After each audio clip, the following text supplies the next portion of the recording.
Thanks. So hi, I'm Mitchell. I'm a PhD student at Stanford. That's not good. Okay. Just a second.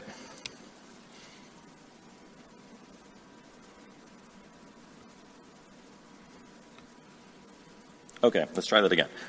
So today I'll be presenting work I completed during an internship at Apple with these great collaborators.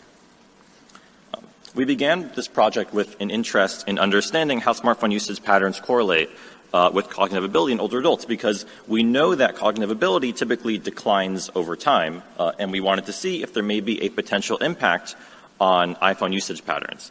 And by older adults, we mean age 60 plus. And so we collected a data set, which I'll get into in a bit, and we came up with two research questions. First, we wanted to know how smartphone usage correlates with cognitive ability, and second, we wanted to see if we could predict cognitive ability from smartphone usage.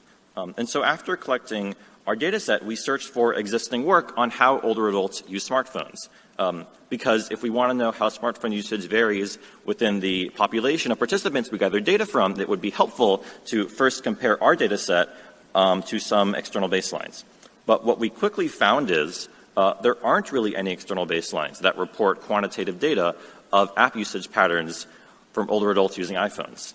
And this was a bit shocking to us because 42% of older adults use smartphones. And so in our lit search, we found plenty of papers that analyze this data from younger users, often students at universities where the studies are conducted, or on more general populations from large data sets, which tended to skew younger because the average age of a smartphone user tends to skew younger.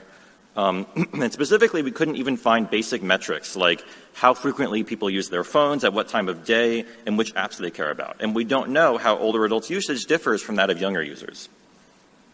So we decided to add another initial research question, which is, how do older adults use smartphones? So let's start by looking at some of these app usage metrics. In addition to, okay, that's also not good.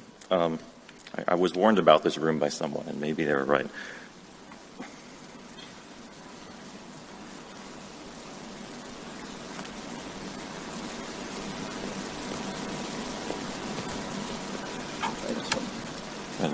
Maybe a connector. Sure, yeah.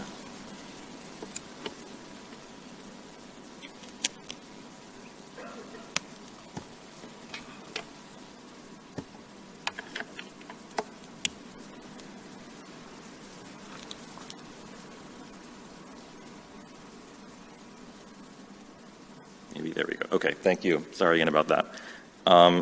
So again, let's start by looking at some of these metrics. So in addition to reporting numbers from older adults, we're also interested to compare how older adults use their iPhones to how younger adults do. So to do this, we're going to compare metrics from our data set to a paper published at last year's CHI by Morrison, which looks at 10,000 jailbroken iPhone users who have a mean age of 36. I do want to note that this data set from Morrison is likely not a perfect representation of younger adults because these are jailbroken users, so essentially these are probably younger power users. Now I'll talk a little bit about the data we collected. Our approach was to identify healthy older adults, which again means 60 plus, who already use iPhones, and then supply them all with new iPhones 7 restored to a backup of their original device, but also instrumented with custom logging software. And so in this work, we focused specifically on the following three areas of data collection.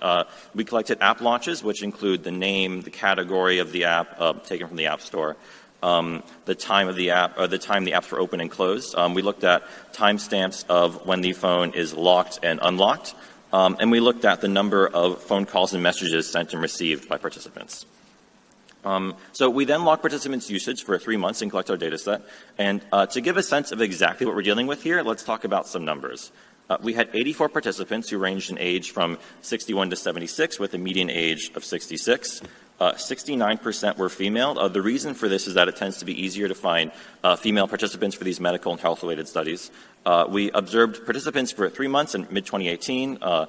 Participants launched nearly 500,000 apps, nearly 200,000 unlocks, 1.4 million minutes of app usage, 400,000 messages, and 66,000 phone calls. So moving to some results. There isn't time to share everything from our paper, but I'll just share a couple. First, as you can see on the left here, we find that participants used an average of 50 unique apps. This is notably lower than Morrison's data set of younger adults who found an average of 64. And on the right, we also find that older adults keep apps open for an average of 121 seconds, nearly 37% longer than the 89 seconds found by Morrison's study with younger adults. We also aggregated app usage by category, determined by each app's category in the App Store. In this slide, I'll just focus on a couple categories. Please check out our paper for a full table. So first, let's look at communication apps, which include apps like messages, mail, phone, messenger. We find that both duration and percent launches are somewhat similar, with older adults keeping apps open approximately 10 seconds longer, and percent launches making up approximately 45% for both. However, if we turn to the weather category, we find that for older adults, it makes up over 4 times as large a percentage of app launches as younger adults. And during those launches, older adults spend nearly twice as long in those weather apps. Now turning to the time of day that people use their phones. Here we plot percent of app launches by hour of the day. We have 2 lines here. The orange line is for older adults from our study, and the blue line is from younger adults in Morrison's work. And to make this even clearer, we can take a diff of those 2 lines, which we plot below. And we find that the percent of app launches for older adults is essentially shifted to the left from that of younger adults, meaning that younger adults use their phones later in the day. And finally, we consider the concept of micro-usage. So in the HI literature, researchers have found that app usage tends to fall into 2 categories: a micro-usage, meaning a quick launch of an app, or a longer usage of an app. For instance, here's a sample histogram from one of our participants showing the log-normed amount of time that they keep apps open. And you'll notice that there's a bimodal distribution here. And the idea behind micro-usage is that this peak on the right represents normal app usages, while this peak on the left represents micro-usage. Now, of course, not all users are this clear. This example is deliberately chosen for clarity, but you get the idea. And so in practice, to classify an app usage as either a micro-usage or normal usage, the literature typically computes a 2-cluster k-means over the log-norm duration of all app usages and finds the decision point or breakpoint between those 2 clusters. So we computed the mean micro-usage breakpoint from our data set and find that it is much higher than has been found for younger adults, indicating that even during these short bursts of interaction, older adults take more time. So now, having seen these differences in app usage between older and younger adults, we begin to ask, how might we be able to explain them? Well, it's important to start by noting that they're likely reflecting a complex combination of generational and age-related shifts in culture and values and lifestyle and cognitive and physical abilities. In this work, we're going to focus specifically on cognitive ability. So in addition to logging their iPhone usage patterns, we had all participants take a clinically verified 10-minute test of cognitive function called the Cogstate Brief Battery. Important to note here is that this is not designed as some sort of IQ test. This is meant to be a measure of cognitive function, and young adults should essentially be able to max out this test. And so the CBB actually consists of 4 tests. To give a sense for them, let me just show you 2. So this test is called the one-back test. As you can see in the video, there's a card that flips and 2 buttons, one that says yes, another that says no. Participants are simply instructed to answer, was the previous card the same, each time the card flips, and to answer as quickly and accurately as possible. And the outcome of this test is then speed and accuracy of performance, and Cogstate claims that this is essentially a test of working memory. And this test is called the detection test. A very simple, a card turns over and participants are supposed to press a button as soon as possible after it does. Cogstate claims that this is a test of psychomotor function. And so again, very simple test, clearly not an IQ test, just a basic test of cognitive function. And so from the 4 tests, the CBB returns 2 composites. One is designed to reflect learning and working memory, and another is designed to reflect psychomotor function and attention. And so now to identify potential differences in app usage by cognitive function, we decided to break our participants into 2 groups. In one group, we had participants who scored in the range that a typical young adult would score. We call these cognitively young older adults, or CYOAs. And then in another group, we had the remaining participants, or cognitively normal older adults. And so when creating these two groups, we matched on the covariate age. And this is really important because age is known to be correlated with cognitive decline and, as we just demonstrated earlier, app usage patterns. And so after creating our age-matched groups, we had 16 participants per group, and we now have in the observational studies literature what would be known as a quasi-experiment, in which we can compare the behaviors from these two populations. And so in the paper, we then compared app usage behavior for all the factors previously mentioned in this talk and several others. There isn't time to discuss all those results here in this talk, so I'll just discuss a few. Let's start with number of apps in the psychomotor function and attention composite. So here's how many apps cognitively normal older adults install. Now here's how many cognitively young older adults install. So as you can see, CYOAs install many more apps. And once again, here's that number from Morrison's work on younger adults. And as you can see, the CYOAs install nearly as many apps as the younger adults do. And so therefore, we find that psychomotor function and attention can actually explain over 67% of the difference between younger and older adults for number of apps installed. And this result actually agrees with some findings from psychology literature. We hypothesized that number of apps used might be a proxy for information seeking and curiosity, which has been found to be strongly linked with attention. So let's now look at how app usage duration varies with the learning and working memory composite. Here's the number for cognitively normal older adults, and now here it is for cognitively young. And notice that for the CYOAs, they keep apps open for a far shorter amount of time. And again, here's that number from Morrison's work for younger adults, and here we see that learning and working memory can actually explain over 67% of the difference between the duration for younger adults and older adults. And we hypothesized that how long a user keeps an app open might be a proxy for processing speed, and prior work in psychology has indeed found that working memory influences processing speed. So now, having seen some clear differences between cognitively young and cognitively normal older adults, we now ask, can we predict cognitive ability from smartphone usage? This task serves two purposes. First, it helps to validate our quasi-experimental findings. And second, such prediction tasks might actually be useful in health contexts or to build systems aimed to provide better user experiences for older adults. So I'm going, specifically our task is to predict which users fall into the cognitively young or cognitively normal groups. I'm just going to focus here on the learning and working memory composite. And so to do this, we experimented with both L1 norm logistic regression and boosted trees. We found the latter to be more effective, and so we're going to report only those results in this talk.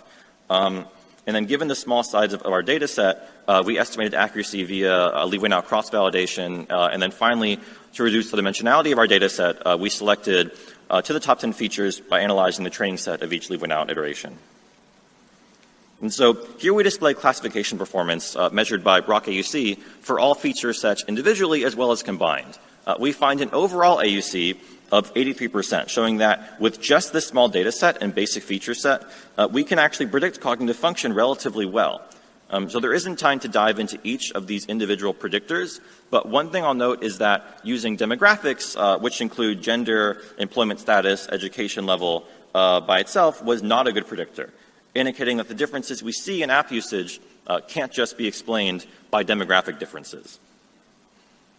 So why does this test matter beyond validation of, or some validation of some of our results in the quasi-experiment?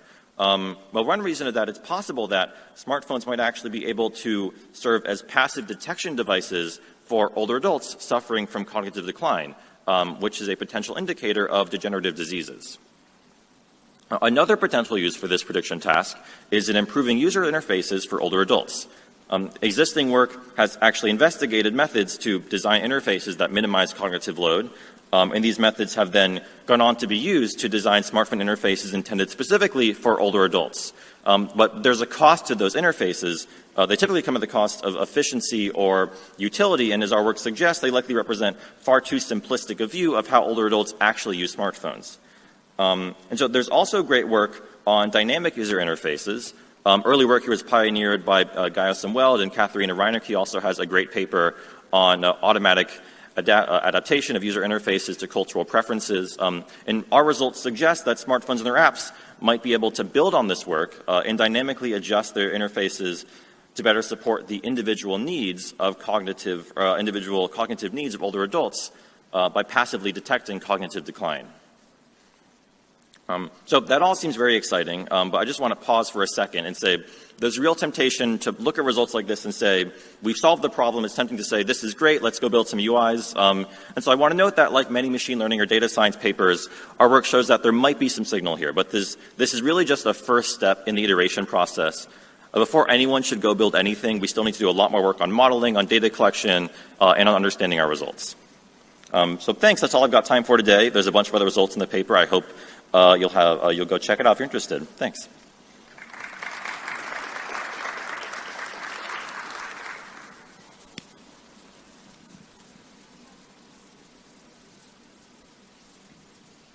Hi, Mark Schlager from Google. Beautiful study, and I love your last slide too. My question is what wasn't in this paper, but are you planning to also look at physical decline as a factor in use of mobile devices? Many older adults have difficulty manipulating smartphones, and so I wonder how much of the other variants that you weren't able to account for might be accounted for by physical decline. Thanks. That's a great question. So my personal opinion is I totally agree. That's an extremely interesting area to keep exploring. I'm not going to comment on anything Apple is doing in the future, but just my personal opinion is that sounds like a really cool area, and so I'd love to look at that personally. Hi, I'm Pam Briggs from Northumbria University. At CHI last year, we presented some work about the attitudes of older adults who might be in this sort of circumstance where cognitive decline might be detected by this kind of method. Generally, they felt deep shame that could happen and were most resistant to the idea. So it's interesting with the machine learning work, the socially responsible machine learning that might go on nowadays. So I'm just wondering if you're kind of thinking about that ethical component. Mm-hmm. Yes, that's a great question. So if someone was to build UIs that adjust dynamically to account for cognitive decline, we certainly need to do a lot of work there on understanding the right way to do that and to communicate that to users so they don't feel like they're sort of being given something that they don't want or being degraded in any way. So I totally agree there needs to be a lot of work that goes into that before we actually build any dynamic user interfaces for this.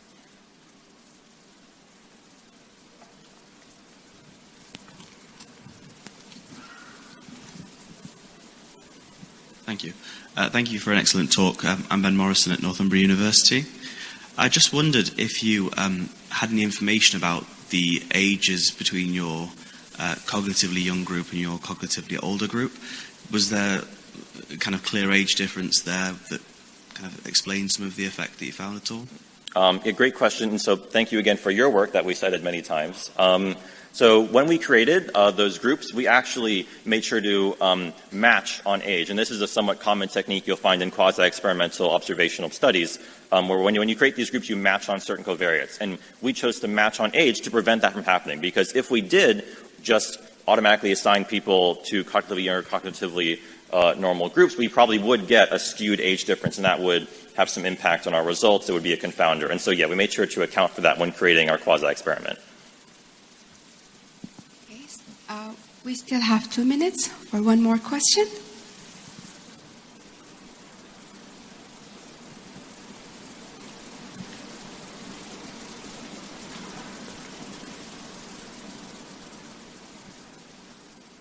Okay, so thank for Mitchell for his wonderful talk.